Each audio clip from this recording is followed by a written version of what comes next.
പണ്ടൊക്കെ റൂമിൽ നിന്നുള്ള ഈ ഒരു സൂര്യൻ്റെ വ്യൂ ഒരു ബുദ്ധിമുട്ടായിരുന്നു. ഇപ്പോൾ അതൊരു ഭംഗിയായിട്ട് മാറി. കാലങ്ങൾ മാറ്റുന്ന മാറ്റങ്ങളെ.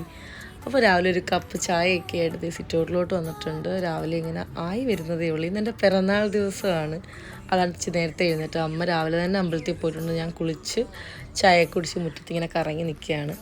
കുറേ നാൾ കഴിഞ്ഞ് നമ്മൾ ചിലപ്പം നമ്മളുടെ വീട്ടിൻ്റെ ഓരോ ഏരിയകളും നമുക്ക് വളരെ സ്പെഷ്യലും കൊതിയോടൊക്കെ നമ്മൾ നോക്കിക്കാണുന്ന സ്ഥലങ്ങളുമായി മാറുന്നു പറഞ്ഞത് സത്യമല്ലേ.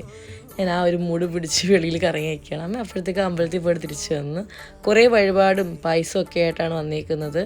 ഇന്ന് പിറന്നാളായതുകൊണ്ട് തന്നെ അതൊന്നും അമ്മ മുടക്കാറില്ല. ഞാനും രാജേഷും അങ്ങനെ ചന്ദനക്കുറിയൊക്കെ ഏറ്റുവാങ്ങിയ ശേഷം പായസങ്ങൾ ഓരോന്നായിട്ട് കഴിക്കുകയാണ്. നോർമലി ഇത് കഴിക്കത്തില്ല, പക്ഷേ ഇന്നത്തെ ദിവസം ഇത് കഴിച്ചേ പറ്റത്തുള്ളൂ. അമ്മ വഴിപാട് കഴിപ്പിച്ചായതുകൊണ്ട് എനിക്കെപ്പോഴും വെള്ളപ്പായസമാണ് ഇഷ്ടം, ശർക്കര പായസത്തെക്കാളും. ഇതേണ്ട ഇവനാണ് എൻ്റെ ഫേവറേറ്റ്. ഞാൻ കുറച്ച് കുടിച്ചു.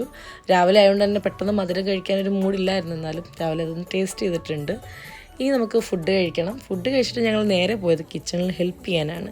ഇന്ന് കുറച്ചധികം വിഭവങ്ങൾ ഉണ്ടാക്കുന്ന ദിവസമാണ്. നേരത്തെ ഞാൻ പറഞ്ഞില്ലേ അമ്മ ആഘോഷിക്കുന്നത് നാളാണ്. അപ്പോൾ നമ്മളത് കരിഞ്ഞു കൊടുത്ത്, നോൺ വെജ് ഇല്ല എന്നൊക്കെ അമ്മ പറഞ്ഞെങ്കിലും ഞങ്ങൾ ഇടയ്ക്ക് കൂടെ ഞാൻ രാജേഷോട് ഒരു മീൻകറി ആക്കിയിട്ടുണ്ട്. ചൂരമീൻ വാങ്ങിച്ചായിരുന്നു. അപ്പോൾ ചെറിയ ചെറിയ കറികളൊക്കെ ആയിട്ട് നമ്മൾ നല്ലൊരു സദ്യയാണ് ഇന്ന് പ്ലാൻ ചെയ്തത്. എനിക്ക് എപ്പോഴും പരിപ്പിൻ്റെ കൂടെ മീൻ കറി അല്ല നോൺ വെജ് കഴിക്കാൻ ഭയങ്കര ഇഷ്ടമാണ്. റെയർലി മാത്രമേ സംഭവിക്കാറുള്ളൂ അത് കഴിക്കാനായിട്ട്. അങ്ങനെ എല്ലാവരും കൂടെ ചേർന്ന് നല്ല ഭംഗിയായിട്ട് ഉച്ചയ്ക്കത്തെ ഫുഡ് കഴിച്ച് പിന്നെ കുറേ നേരം വർത്താനമൊക്കെ പറഞ്ഞിരുന്ന് കുറച്ച് നേരം കിടന്നുറങ്ങി. അതെല്ലാം കഴിഞ്ഞ് വൈകുന്നേരം ഇപ്പം ഞാനും രാജേഷൂടെ പുറത്തോട്ട് ഇറങ്ങി. ഇന്നങ്ങനെ വേറെ പ്രത്യേകിച്ച് കാര്യങ്ങളൊന്നുമില്ല. വളരെ കാം ആൻഡ് ഹാപ്പി ആയിട്ടുള്ളൊരു ദിവസമായിരുന്നു. അപ്പോൾ പിന്നെ കാണാം.